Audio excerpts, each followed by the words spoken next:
Good morning, good evening, good afternoon, wherever you're tuning in from. We're glad you're here. My name is Lindsay Brown from Beyond Clean. It's a beautiful sunny morning here in Minneapolis, Minnesota, and I'd like to thank you for joining us for this collaborative webinar between Beyond Clean and Censis Technologies.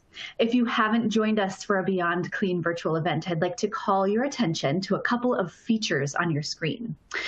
On the upper right-hand side of your screen, you'll see a list of resources prepared by the speaker today and also the conference sponsor, Censis Technologies. These resources will allow you to take this particular conversation a little bit further. There's a question and answer tool on the left-hand bottom side of your screen where you can submit questions for the speaker throughout the presentation. The questions submitted in that Q&A engagement tool will be addressed at the end of the presentation during the question and answer portion. I do also want to call your attention to the group chat feature. Along the bottom of your screen, you'll see a bunch of icons, and one of them is blue with some thought bubbles. That's a group chat feature where you can interact with the speaker throughout the presentation and also interact with other attendees of this event.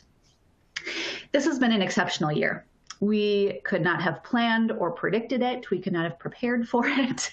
But now we can choose how we react. We can choose to build our resilience muscle, to put in the hours of practice deliberately.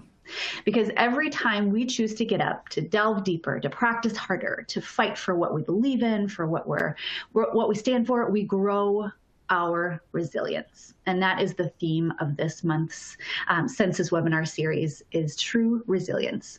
We get stronger and more prepared because resilience, just like our other muscles, has muscle memory. We can get better starting today. And with that, I'm so excited for today's presentation about lifelong learning in healthcare. Our speaker, Jim Stebinski, has over 25 years of experience in perioperative nursing, and he's currently the CEO of the Competency and Credentialing Institute and the CCI Research Foundation in Denver, Colorado. Dr. Stebinski maintains an active research agenda centered on nursing demographic and patient outcomes studies. And today, Jim is going to be talking about lifelong learning. There's been a renewed emphasis on skills and competency assessment that has forced the education and training efforts of healthcare professionals to evolve. Regulatory bodies, accreditation agencies, certification boards, all of these stakeholders have been affected by changes and are also influencing important changes. So this presentation will dive into examples from the fields of sterile processing and perioperative nursing to illustrate the practical implications of this evolution in education. So with that, I am honored to welcome our speaker today, Dr. Jim Stebinski. Thank you, Lindsay. And I'm broadcasting to you, extraordinary times from Denver, Colorado. So it's pretty early here. Here's our title slide. The presentation today, Education is Changing to the Need for Lifelong Learning. And I would like to say thank you to Lindsay and Beyond Clean, but especially to Censis and Grace for inviting me. Grace wanted a veteran to present, and we're near Veterans Day, and she asked me to present. I'm honored. I'm very thankful that you chose to get up early and attend this presentation. And these are my credentials. And I don't often put this on my slides, but I'm retired Navy. I actually served 34 years, active Army, and active Army starting in the 70s. And then I went on to the Navy. In my last job, I managed operating rooms for the Navy. So let's get started. And this is what I look like now, current day. I'm the CEO of the Competency and Credentialing Institute, and we do certification for nurses that work in the operating room. And you can also see I'm a college professor. I'm adjunct faculty. I teach graduate students at Nova Southeastern University in Florida, and also doctoral candidates at Wilkes University in Pennsylvania and I teach topics like healthcare policy and healthcare finance, leadership, those sorts of things. So this is my background, and this is about CCI. So we're going to get to this in a moment, but I realize that all of you are nurses. But that is my background. When we go back to the whole veteran thing, I had the old GI Bill. I'm a Vietnam era veteran. I did not serve in Vietnam. I served in Germany, but I had the old GI Bill, and I used that to attend a diploma of nursing school in Toledo, Ohio. And they paid for almost all of that with the old GI Bill. And then eventually I came to CCI. Used to manage operating rooms, worked in the military, but this is CCI. So we're the largest group in the world that does certification for nurses that work in the operating room. We're a 501c6, we're nonprofit, we're based in Denver. I will also point out that we're not part of the membership organization, AORN. They're a great organization. They're also based in Denver, but we're a separate organization. We're nonprofit, and all we do is work with nurses and help them with their certification, professional development needs. And we support now 41,000 nurses worldwide that hold our credentials. These are all of our credentials. They're on the slide here. Some of them are familiar. Some may not be as familiar because they've just recently been started, like the ambulatory surgery credential.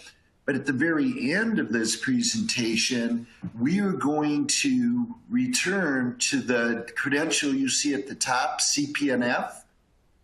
We're going to speak about that at the very end, and that's a very new concept. The other thing is we have provided a resource for you that's available with the course materials, and it's a white paper about education levels in perioperative nursing. It was written by CCI staff members. That is part of what the value that we bring and what we want to share with you are things like that.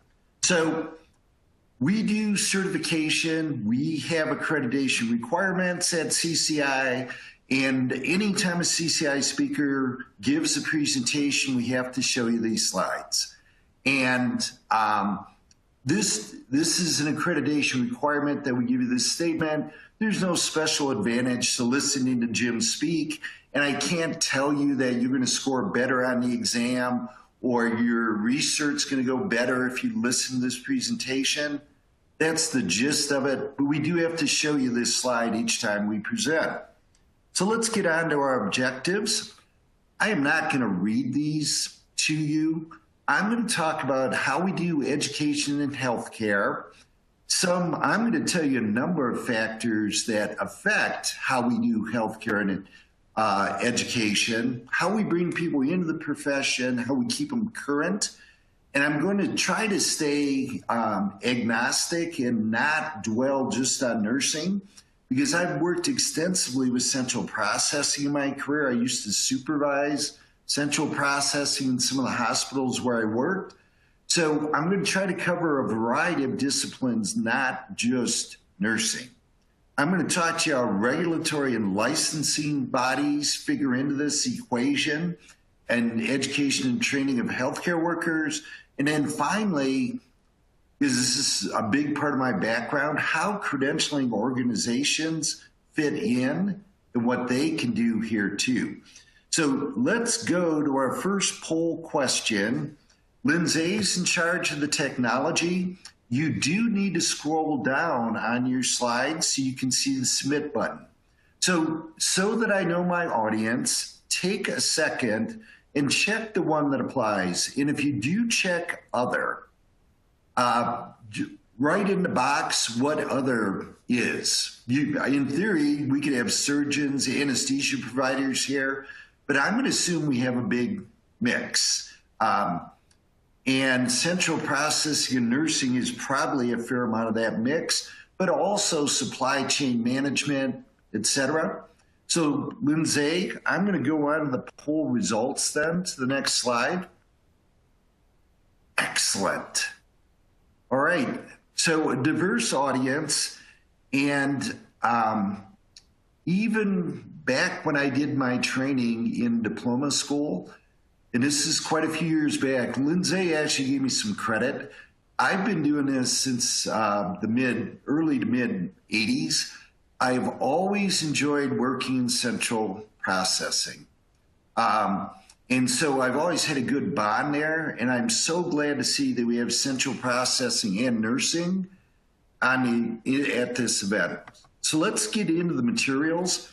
First, let's talk about what we're doing right now in the current state of workplace training. How do we do things right now? And Lindsay, any feedback that you have? Audio, video, all good? Keep going. All good, Jim. Sounds great. All right. Okay. So some historical context. In the United States, the way we set things up is the employer and the individual take a considerable amount of responsibility for competency, education, and training. We don't centralize this as much as some other industrialized countries do. In nursing practice, in some countries, there's more national level organization and control over nursing practice. Here, especially for the workplace training, what brings you into a profession for perioperative nursing, central processing, anesthesia techs, has a lot to do with what your employer sets up, or the health system, the individual hospital, the surgery center. They have a big influence here. We have always used in the operating room precepted learning experiences, especially for nursing. It takes a long time to get a perioperative nurse ready to practice independently. Not unusual, 6, 8, 10 months. And we use preceptors a lot. But the other thing that we do in American healthcare is we use a lot of continuing education. And we make a lot of assumptions about continuing education. Part of what has to change, if we're going to do this better, is we have to re-examine continuing education, how we do it, how we can improve it, and how we can make it work better. And it may require a little bit less emphasis on continuing education and looking at other methods, because right now, for licensure, for certification, and for your ongoing competency and how you stay current in the profession, we use a lot of CE, and a lot of it is a classroom experience. You attend an event, you sit in a presentation, you fill out an eval, and then you get a certificate that says you've earned 1 CE. We're going to do that for this presentation. But what I'm saying is there are other things that we can do, and we have to examine the link between CE and competency. So I'm going to speak a fair amount on how much emphasis we have for CE. It's very familiar, it's convenient, it's easy to track, but I would maintain that we need to do more than just use CE. All right, so here we go. We continue to use some long-held assumptions about education.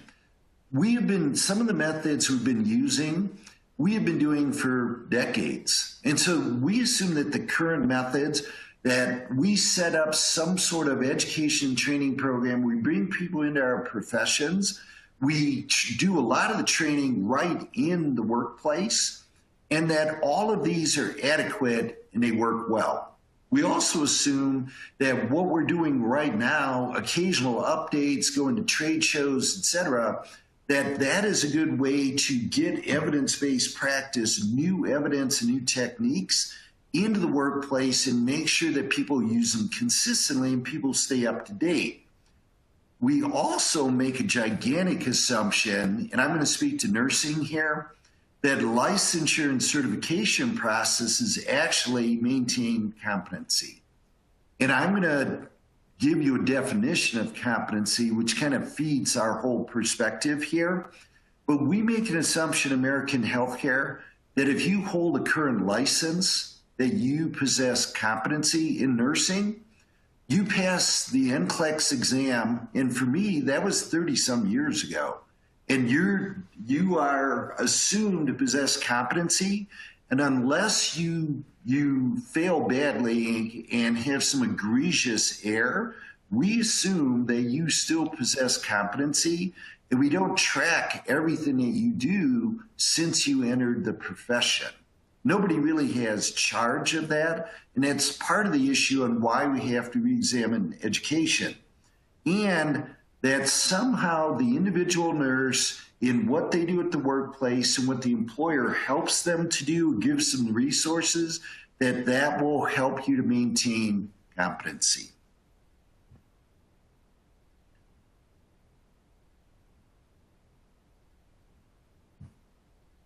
So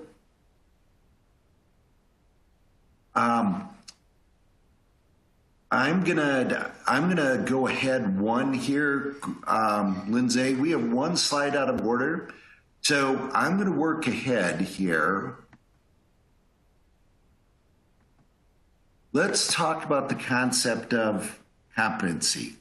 So what exactly is competency, and why is it so important in the health professions? So certification bodies like CCI, we look at competency a little differently. We define competency as the actual performance on the job. And so you're going to hear a lot of terms slung around: competence, competencies, plural, meaning skills you have to check off; competence, the potential ability to perform. But what I would like to talk about is competency.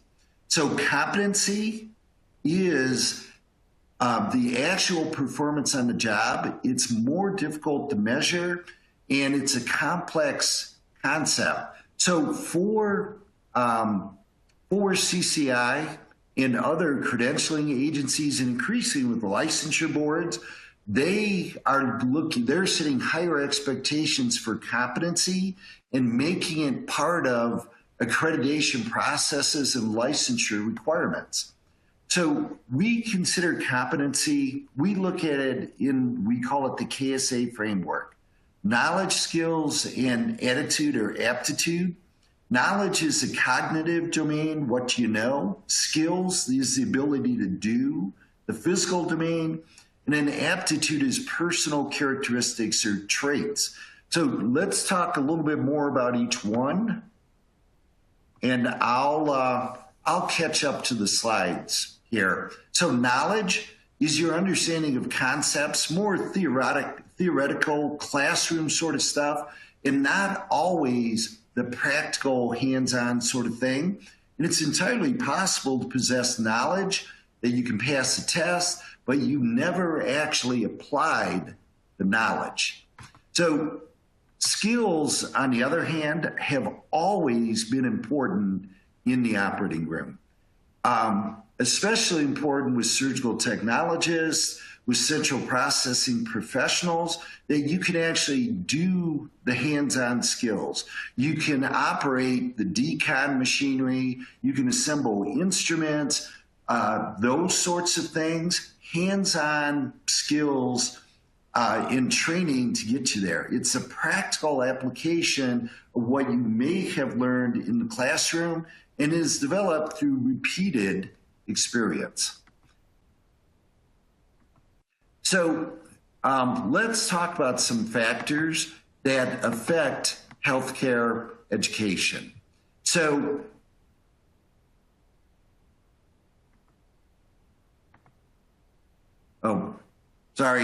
one thing out of sequence. The last part of that three-part thing is abilities. So these are traits, talents that a person brings to the task or situation.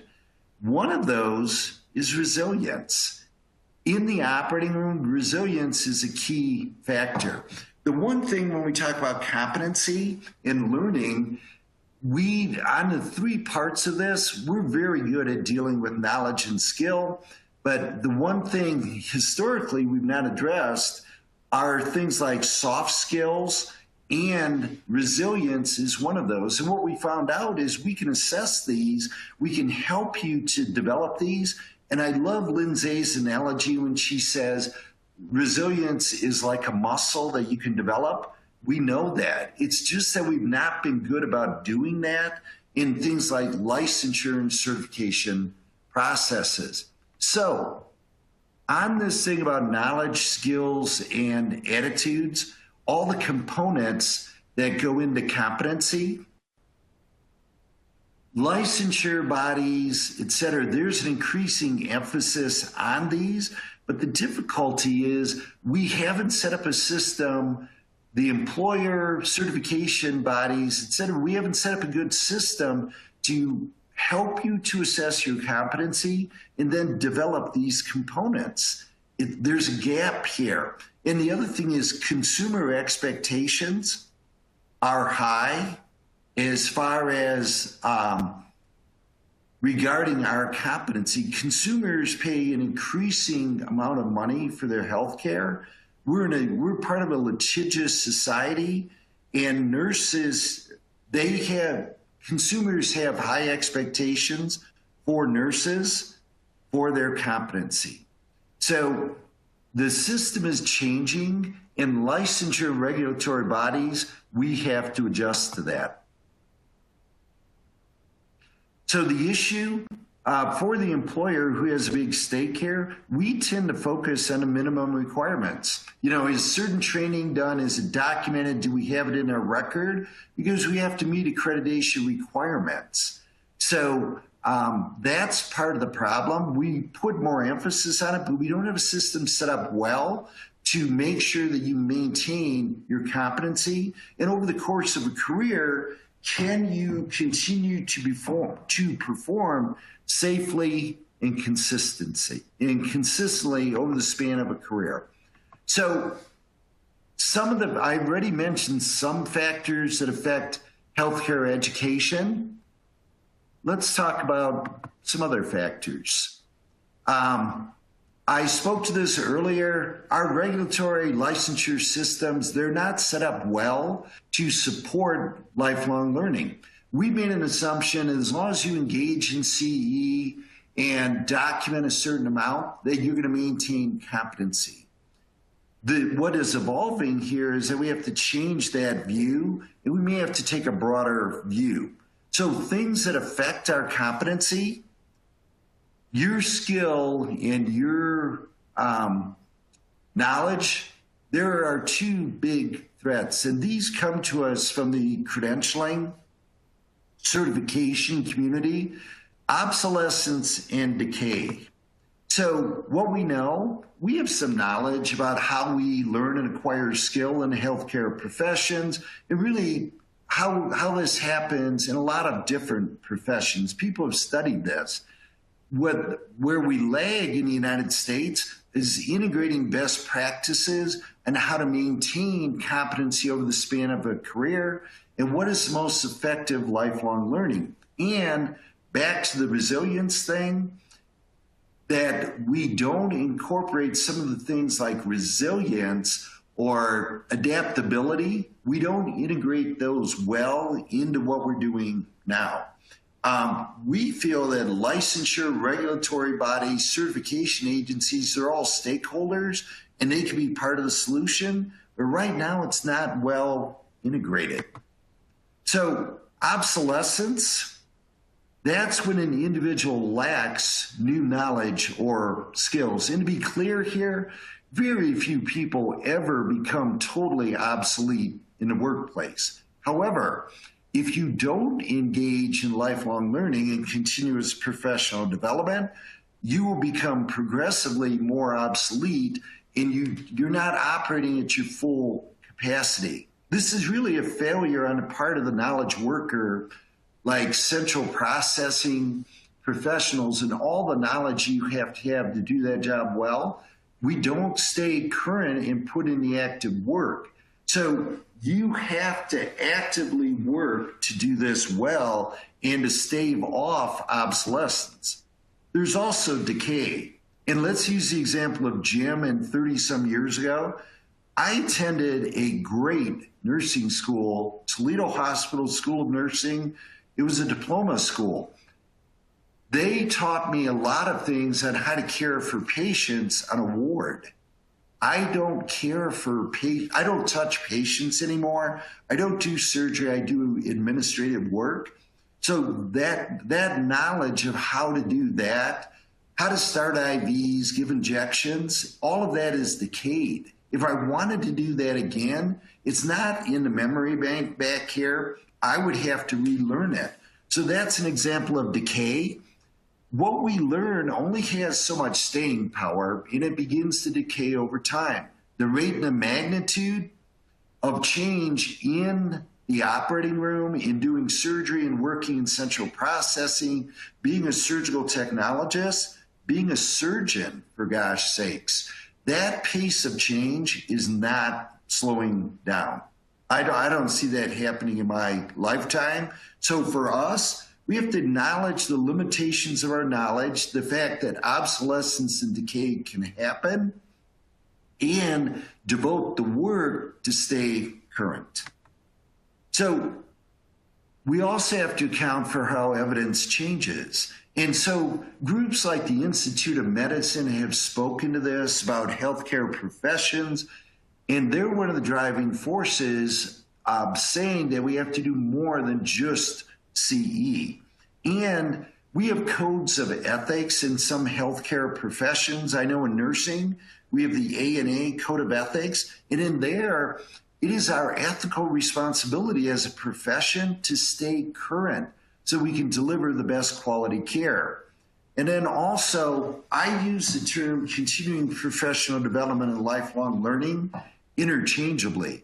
But continuous professional development means reviewing your practice, what you're doing, identifying your learning needs, plan and participate in relevant learning activities, and then do reflection. Reflect on how well all of that's working and continue to improve over the span of a career. Let's talk about resilience. And when Grace asked me, Grace from Censis said, make sure that you touch on resilience. There's some pretty exciting things going on in nursing certification, but particularly at CCI. So what we have found out are these things that we call, collectively, we call them soft skills. So you have knowledge, and that's cognitive domain, what you know, but there's also non-cognitive skills. And those are things like resilience, adaptability, flexibility, the ability to think well on your feet.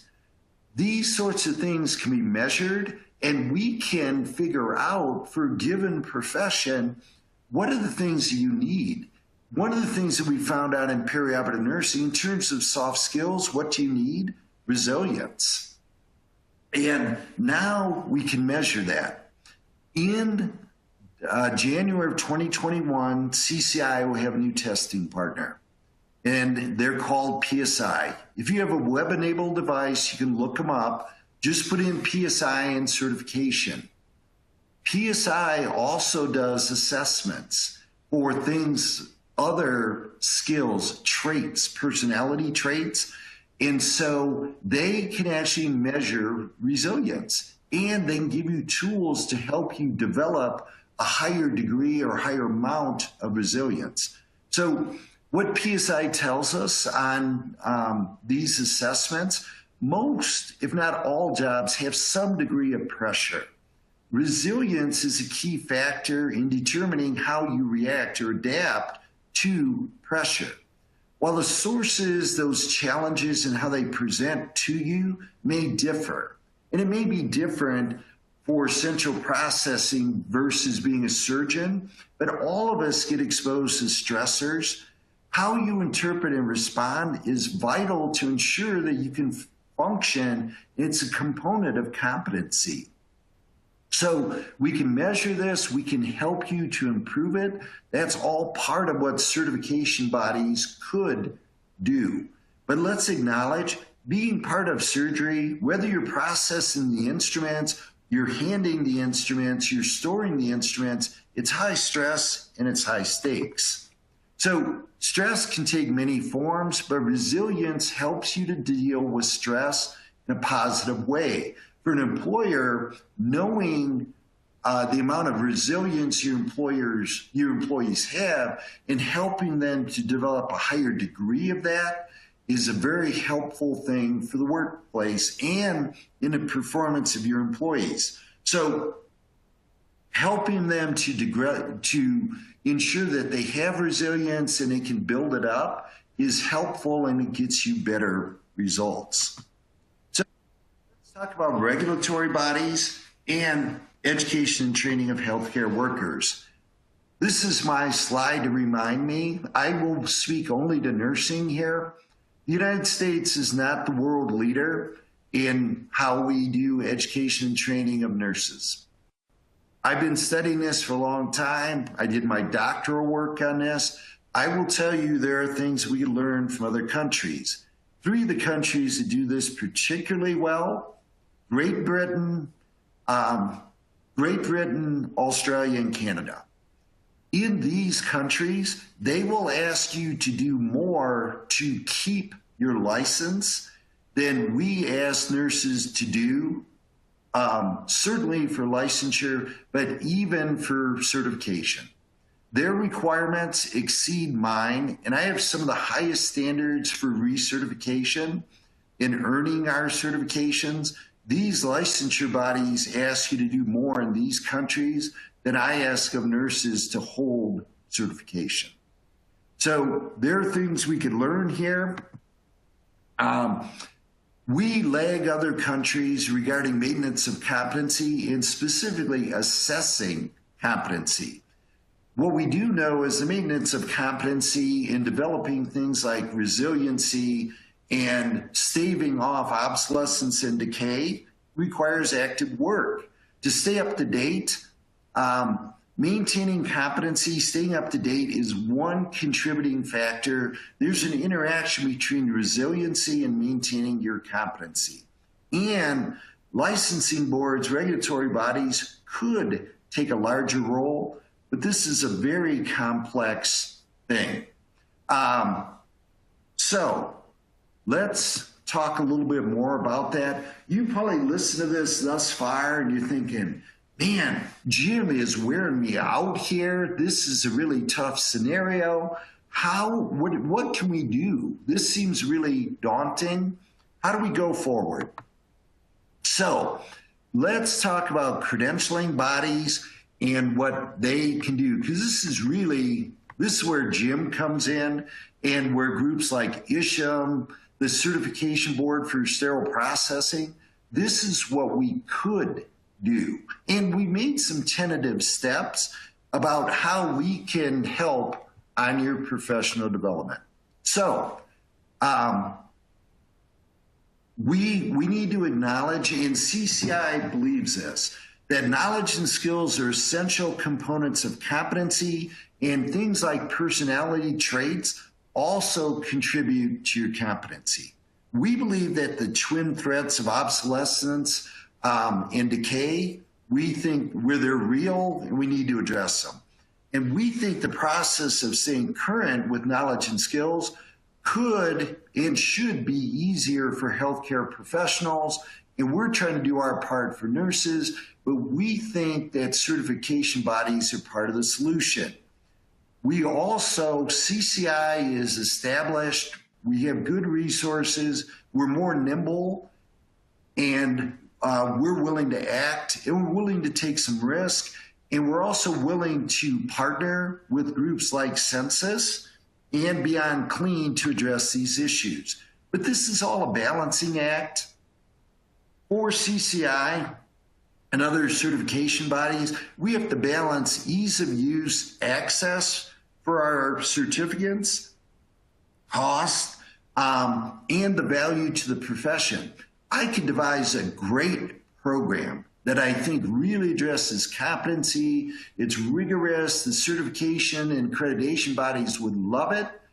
And if the nurses hate it and say it's cumbersome and they don't like it, it's not going to be adapted. So all of these things have to be balanced, and we have to consider the weight of the evidence about how effective all these things are. So here's what we do at CCI.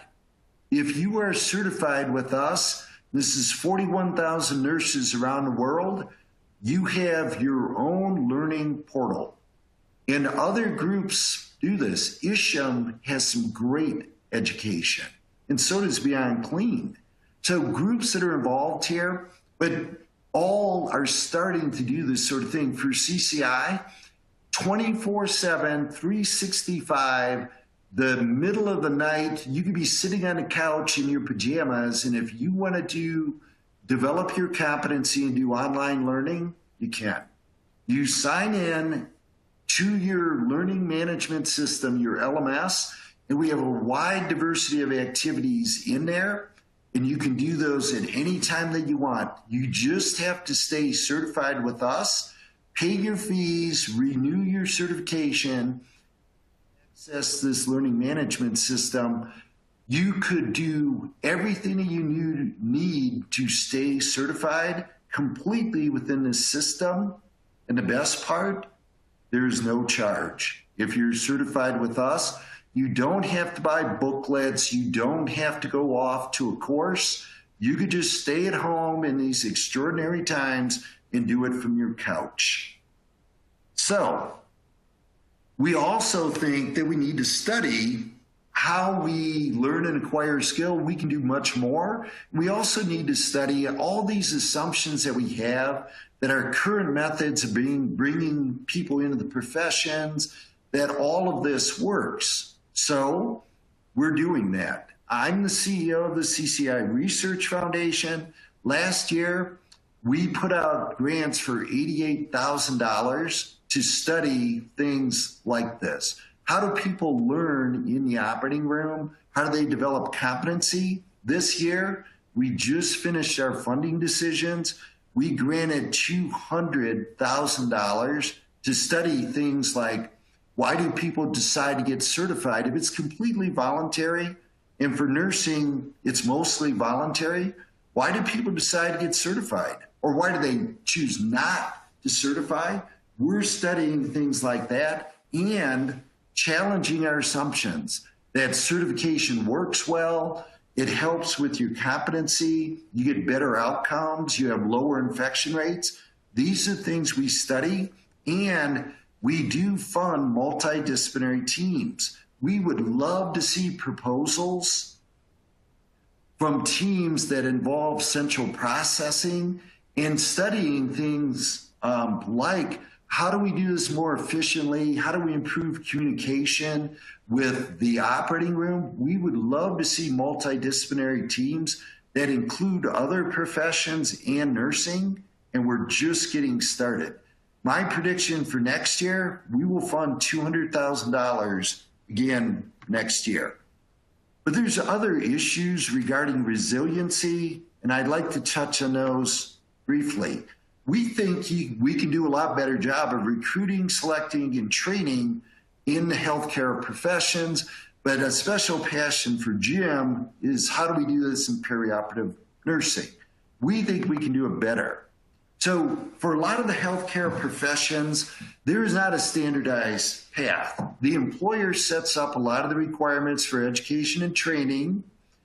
We don't always incorporate the latest research-based evidence, and quite frankly, we don't have a lot of evidence about what are the best and most effective methods. We don't agree on the educational requirements, and so the employer by default, because they have to meet Joint Commission requirements or AAAHC or whatever the accrediting body is, they take this by default.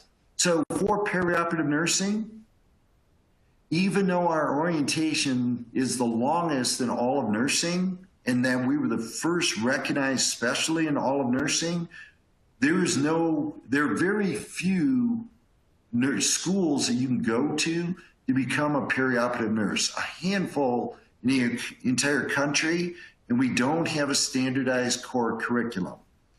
So I'm going to talk about what we could do about that, but that brings us to our next slide, our second and last slide. Tell me what you know about the Department of Labor and their apprenticeship program. And remember, you have to scroll down a bit to get to the submit button. So I'm going to take a sip of coffee and let the results come in, and then we'll go to the next slide. All right.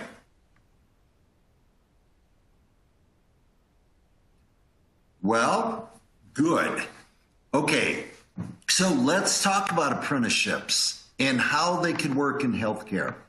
So we've studied this, and we've actually used some of this terminology in nursing. So there's a nursing theorist, her name's Patricia Benner. You may have heard of something called the Novice to Expert Framework. That was her work. She believes that any healthcare, any profession, if you want to develop competency, you have to do three things.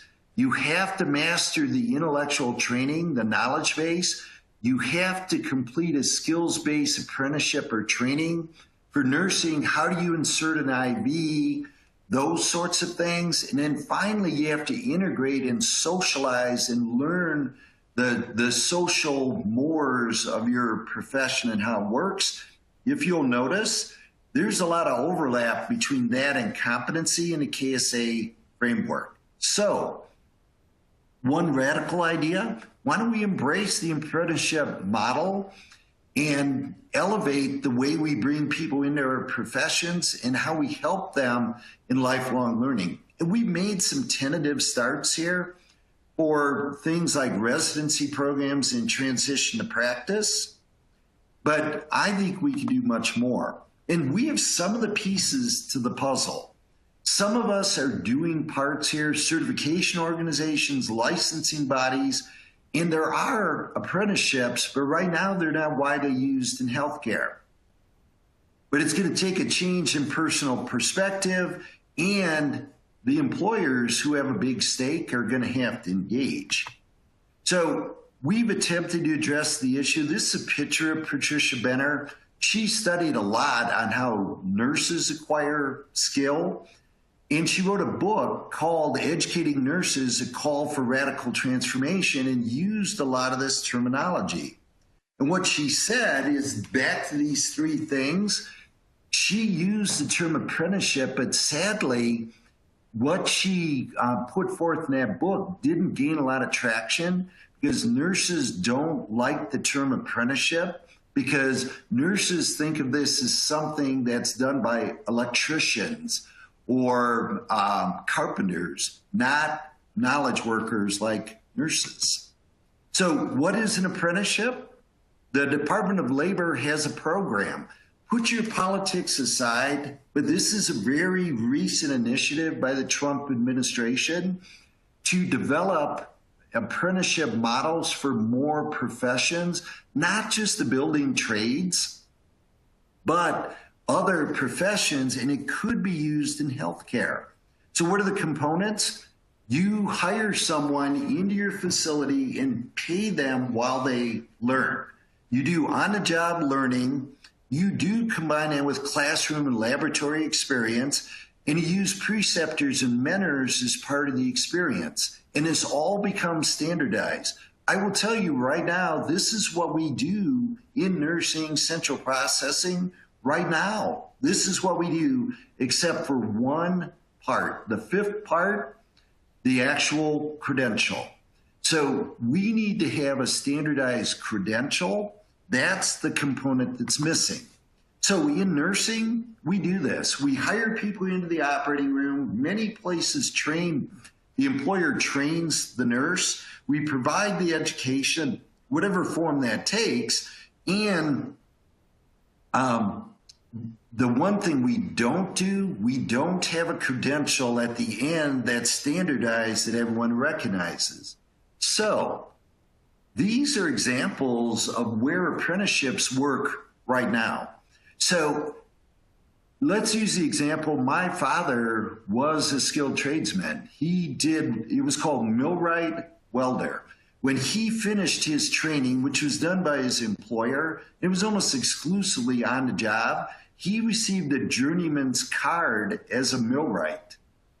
And there's journeyman cards for electricians, etc., but that's the recognized credential. In nursing, perioperative nursing is not a protected title, and we don't have a recognized credential that says this is the training that I've had and I'm a perioperative nurse. CCI wants to use some of what apprenticeship models do to address this thing about how we bring people into the profession. And I told you we were coming back to this. CPNF is how we plan to address this, and it's not just another credential. Here's the core features. What we propose is to standardize how nurses come into the profession, and then we're going to address that fifth and final part.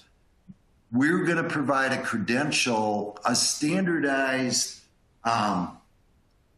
documentation about what nurses learn when they come into the operating room.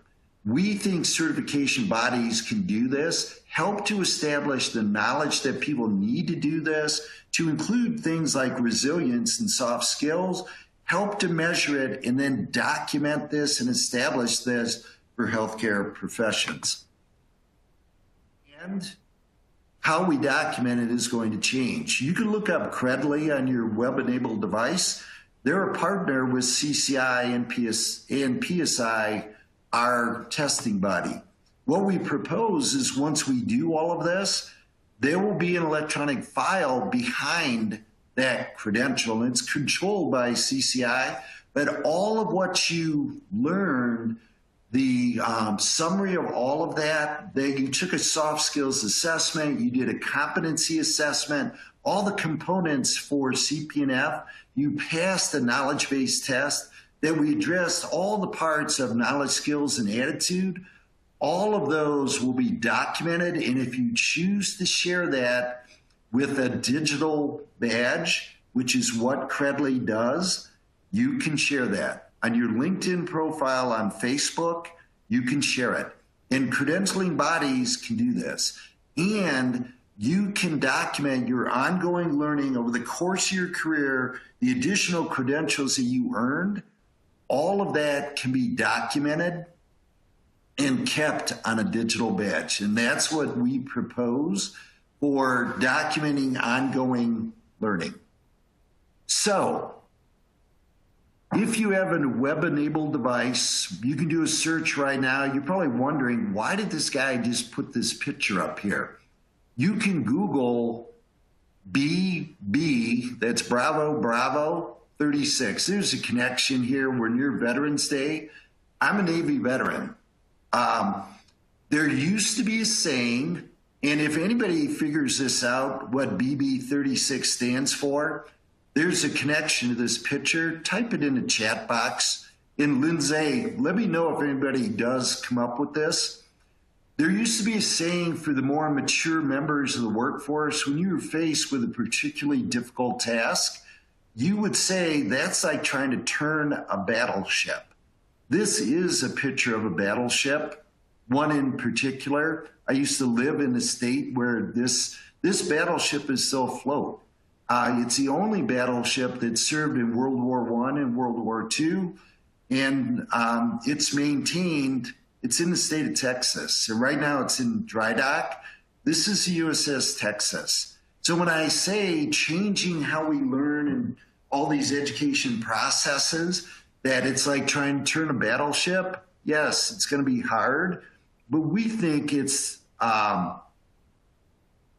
that. So Lindsay, Don W says that's the hull number for the USS Texas.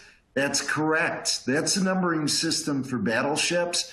BB-36 is the USS Texas, and it's close to Houston, Texas.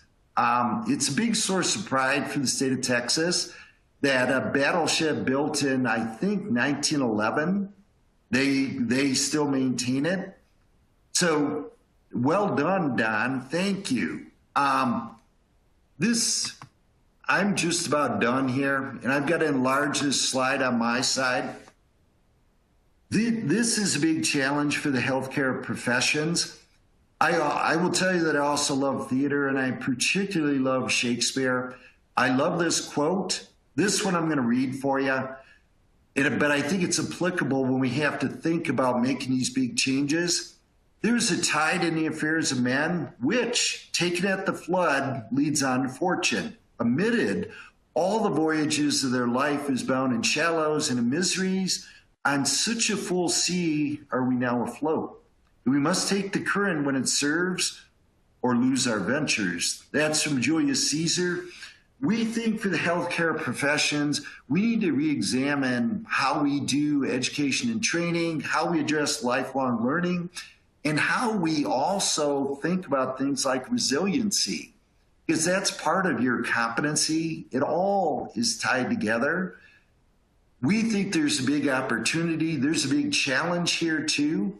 But CCI thinks that this is a good time to set sail and see where our ventures take us. And that's our outlook. We're very proud to say that we have Censis and Beyond Clean as our partners. They think like we do that this is important. They each provide educational materials which we make available to our nurses, and they're part of this effort too. So thank you for Censis for letting me share my thoughts. That's it. I'll take any questions if we have them. And Lindsay and Grace, I promise you I'd finish on time. You did. That is true. We do have some time for questions, and we have gotten a couple of great questions that have come through. And just a quick note, thanks to everyone who's been engaging with the group chat feature. Jim, I'm going to get right into these questions. The first one says, great theme to discuss with all of our hospital leaders. My question is, why are our administrators not paying attention to this theme? You know, let's acknowledge that administrators right now are in incredibly challenging times. They are right now trying to deal with a crisis, and let's acknowledge too that the immediate crisis of the pandemic isn't going away tomorrow. We're right in the middle of it, and there are some facilities struggling to survive. I think we could raise awareness levels. And the other thing is, I think we could help administrators to establish the value proposition or things like certification. ISHM, I will tell you, I've worked with ISHM for a long time. They are superb. We could establish that being certified and engaging in lifelong learning actually provides value to the organization. So I think we can do our part. We can establish the value proposition. We can keep this fresh for administration. I think we can help them and say, look, if you will help invest in our workforce and our lifelong learning, we can get you better results. We can be more efficient. We can get better patient outcomes. We can lower your costs. And let's show you how we can help do that. I don't think this is on the front burner right now for administrators. I think we can help them get there, and we can do it in a collegial fashion. Ultimately, it'll be good for our workforce, and it'll be better for our patients. And really, that's why we do this, is to deliver safe patient care. And so right now, it's probably not front burner, but we could help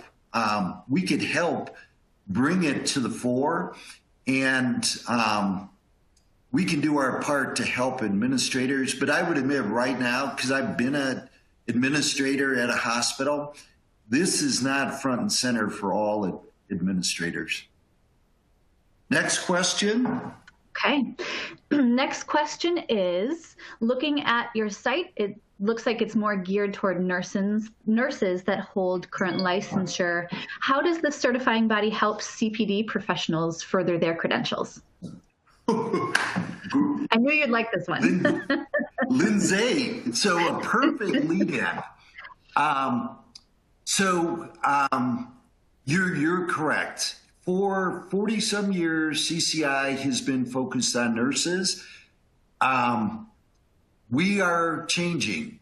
In the year 2021, these are in development right now. We are developing micro-credentials, which will be documented with those digital badges that I showed you. And Lindsay, I'm going to take a step back. We are going to put together micro-credentials in conjunction with Beyond Clean that are available to all healthcare disciplines. So central processing, perioperative nursing, supply chain management, any group could come to our website and in 2021, take micro-credentials, earn a digital badge, and eventually earn a certificate of mastery, and it's a multidisciplinary credential. And we are going to do that in conjunction with Beyond Clean. That's our first step.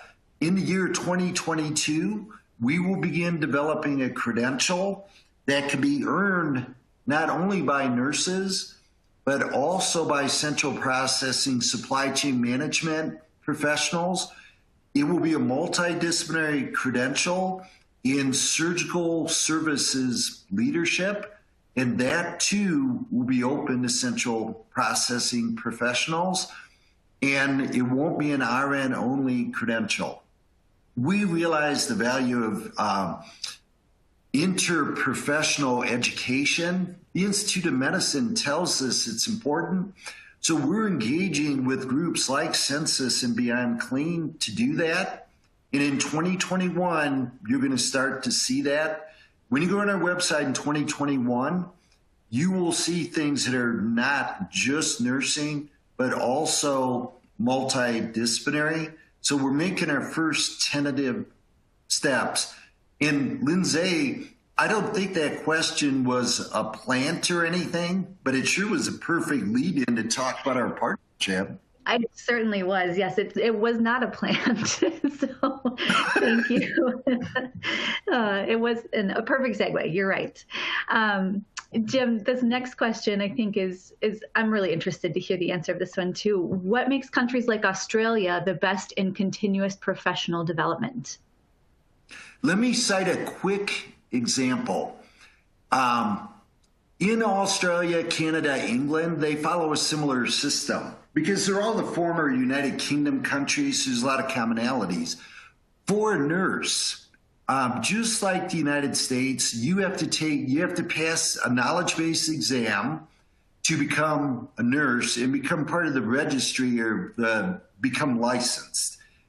In Australia, to keep your license, every 2 to 3 years, you have to document a continuous professional development plan and document your lifelong learning, what you're going to do in the next couple years to keep your license. And then they audit you and make sure that you do it.